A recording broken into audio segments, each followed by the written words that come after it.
Dr. Dennis Bielfeldt back with you. The name of this lecture is called On Being and Knowing, or I could say on Ontology and Epistemology, but On Being and Knowing seems more poetic.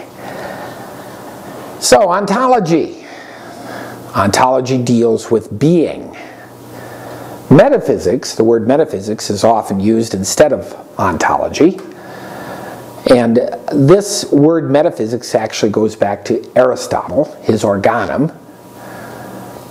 But the two, ontology and metaphysics, really do have somewhat different meanings by many authors today. Meta in Greek can mean both after and beyond. So for Aristotle, this was the book after the physics in his organum, that is his collection of central texts. Metaphysics for Aristotle is the study of being insofar as being has being. And if you want to be part of a conversation killer at a party, just start talking this way. One finds oneself alone. And so that's what... Of course, the philosophers always knew this. Metaphysics connotes facts about the ultimate structures of things, the ultimate structure of things, being insofar as being has being. The way we use ontology much of the time now really connotes the condition for the being of beings.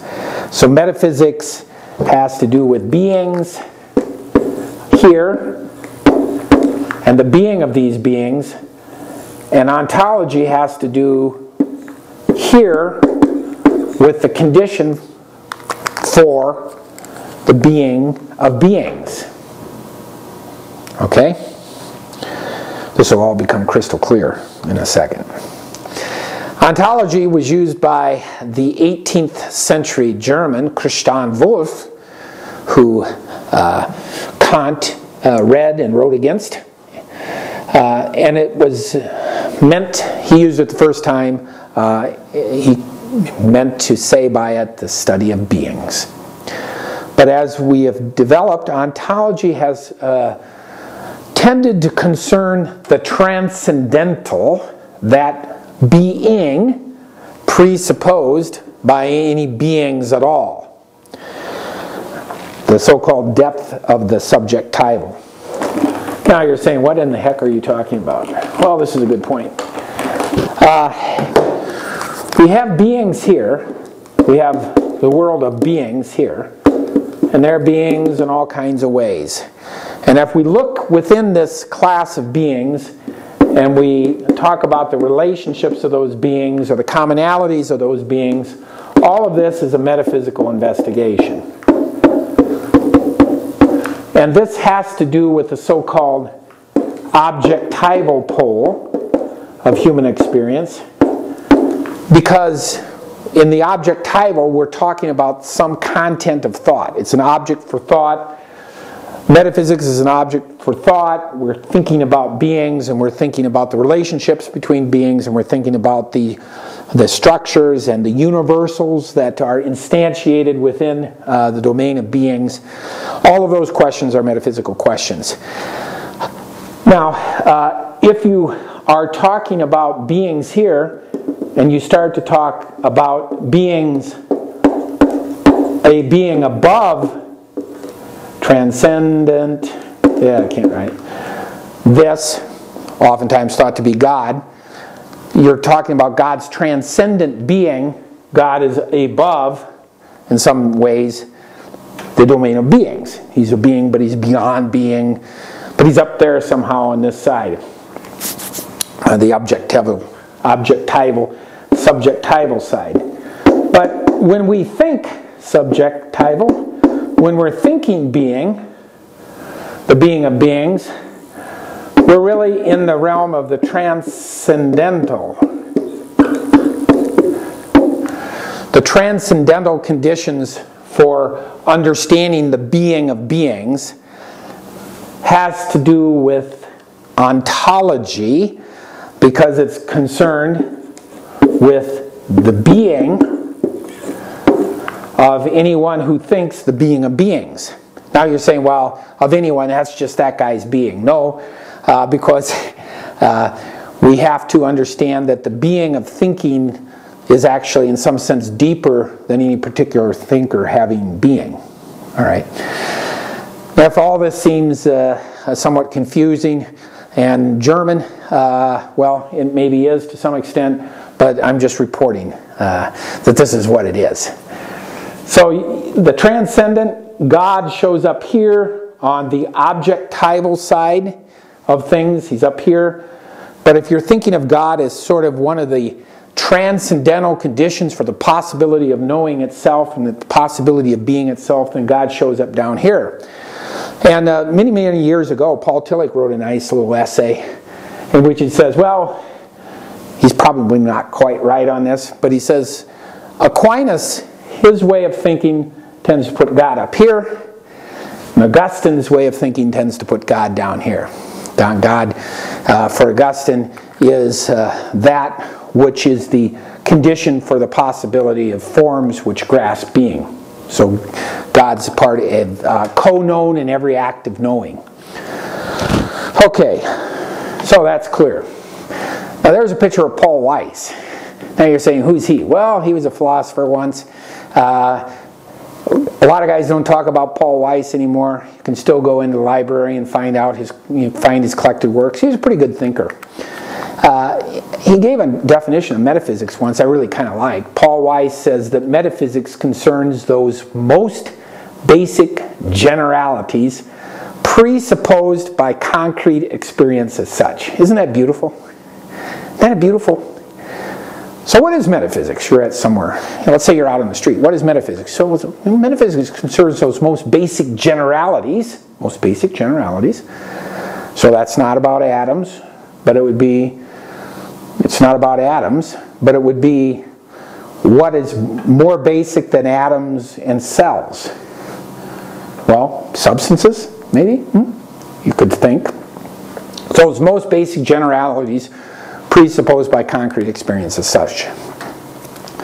Metaphysics concerns the transcendent, that which goes beyond the temporal spatial world.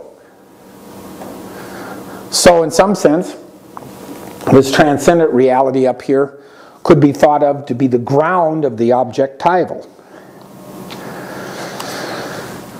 So metaphysics up here, ontology down here. Now, epistemology, we talked about last time, so you already know what it is, but it concerns the conditions for knowing and the criteria by which we know what we know. Have you ever thought about that? I know this, but I don't know that. Well, how do you know this, and how do you know that you don't know that? And then if you know this, I know that I know this, well, how do you know that you know that you know this? Do you really know that you know that you know this, or do you know that you know that you know that you know this? See, these are questions that can get one into these loops, but they're epistemological questions. Traditionally, epistemology is thought to be dominated by a conception or an understanding of what the nature of knowledge is. And this nature of knowledge is called the justified true belief account. So knowledge is justified true belief. Knowledge is justified true belief. So all of those conditions must obtain for us to say that we know a proposition. There must be the justification for holding P to be true. P must be true, and there must be the belief in P. And if one of those conditions are not present, so goes the classical account, we don't have knowledge. So to know X has been analyzed as S, that's a sentient being, has good reasons to accept X, justification. X is true, or P is true, and S believes the P. Knowledge is justified true belief. Now, you've got to understand that there's been all kinds of turmoil in epistemology for many years of people who do not believe that is the case. And of course, a very famous paper by someone no one ever heard of, Gettier, the so-called Gettier paradox showed that knowledge probably could not be understood in terms of justified true belief. This is not the time to talk about Gettier, but it is the case that things aren't nearly as simple as what I've just painted them. That knowledge is justified true belief. You see before yourself Immanuel Kant. There's a picture of Immanuel Kant there. That's how he wrote. You can see that. Kant lived from 1724 to 1804, and he is one of the great epistemologists of all time, and also one of the great metaphysicians. And actually there is a scholarly debate between interpretations of Kant, whether he should be primarily understood as a metaphysician or primarily understood as an epistemologist. Kant famously claimed in the Kritik der reinen Vernunft, the Critique of Pure Reason, that God could not be a substance to which we can ascribe causal relations. Whatever God is not a substance. An atom is a substance. A sheep is a substance. A Dewey Decimal number is a substance, right? We have perceptions of these. He called them intuitions, but what he meant by these is perceptions. We have a rule for taking a batch of perceptions and putting them together and saying that's a chair. So a chair is a substance. But God is not like that. So we cannot ascribe substantiality to God, nor can we ascribe to God causal relations. The swinging of the vase against the wall breaks the vase, right? The vase is broken when I smash it against the wall. I can ascribe a causal relation between the smashing of the vase against the wall and the breaking of the vase. It's very easy to ascribe that because I have a batch of perceptions that would correspond to the so-called cause, and a batch of perceptions that would be cognized as the effect. But I don't have that with God and so-called super sensible realities. Therefore, Kant said that God cannot be a substance having causal relations. Now, what he really said was that we can never know that he was a substance and never know that there were any causal relations between a God and anything else. And in a very memorable phrase, he said, "I have done away with knowledge to make room for belief."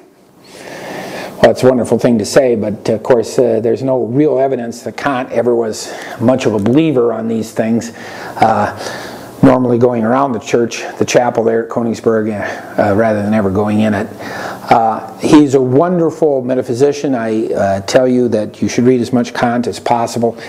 But Kant, his central claim, his central project was the project of what can I know, and how do I know it, and what kind of beings are available for metaphysical thinking. And certainly the kinds of things that he encountered as a kid when he grew up as a pietist Lutheran in that area up around Königsberg, which is northern Poland these days, that those kinds of things were not the kinds of things, and the so-called soteriological questions, these were not the kinds of things that occupied Kant when he became this great philosopher, his mature work. But anyway, someone might say, well, we've done away with knowledge to make room for belief, and say, well, then belief can do whatever it wants to do. But of course, Kant would never say that, because belief without knowledge, right? Belief that doesn't have justification, right, is not knowledge, and you don't really have any reason to believe it. So why would you?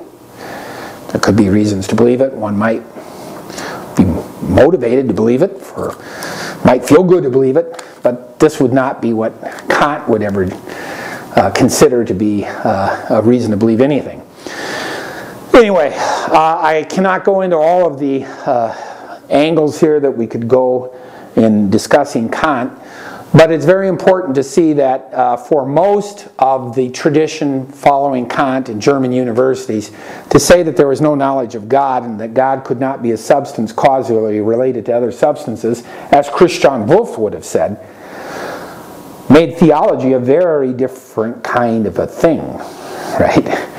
So the whole tradition after Kant tried to understand theology in a way that didn't think God as a substance causally involved with other things.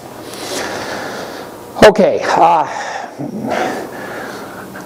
what our good friend Kant said is, if God is not an object of perception, how could we know anything about him? Now this brings up the classic distinction here between knowing and being. And the question is, does epistemology recapitulate ontology, or does ontology recapitulate epistemology? And this is another conversation stopper. But really there are two kinds of philosophical minds, I think. Those who would say that epistemology recapitulates ontology, or sums up ontology, would say that ontology is prior to epistemology. Being is prior to knowing. Okay? Those who would say that ontology recapitulates epistemology, or that ontology sums up epistemology, would say that knowing is prior to being. That epistemology is prior to ontology. Now, since the time of Kant, running through the entire 18th century, late 18th century, 19th century, most of 20th century thinking, the epistemological question has been primary, and the epistemological question in theology has been primary. Okay? Knowing is prior to being. However, in the times before the 18th century, certainly in the Middle Ages, and at the horizon of the Lutheran, the great Lutheran confessional theologians of the 16th century, Luther and his followers, I would argue that ontology was prior to epistemology. That being was regarded to be prior to knowing. And this has all kinds of repercussions that if you follow through our courses at the Institute of Lutheran Theology, you'll see. Okay, very quickly, epistemology. When we talk about epistemology, we can distinguish epistemological internalism from epistemological externalism. And I don't want to go into this deeply except to say that epistemological internalism claims that justification is needed in epistemology. It's all about giving proper reasons, and that justification concerns the reason giving. So it's all about what's going on in the mind, if you will. So justification is internal to the mind. I don't want to get into details about what the mind is. I'm just, saying things very generally at this point. I know there are many sharks in these waters. Epistemological externalism, however, denies at least one of these theses. Epistemological externalism, or external epistemologies, concentrate upon cognitive proper functions. So they look at the knowing cognitive apparatus kind of from the outside and say, is this the kind of apparatus that can give reliable beliefs? There's all kinds of guys that do this.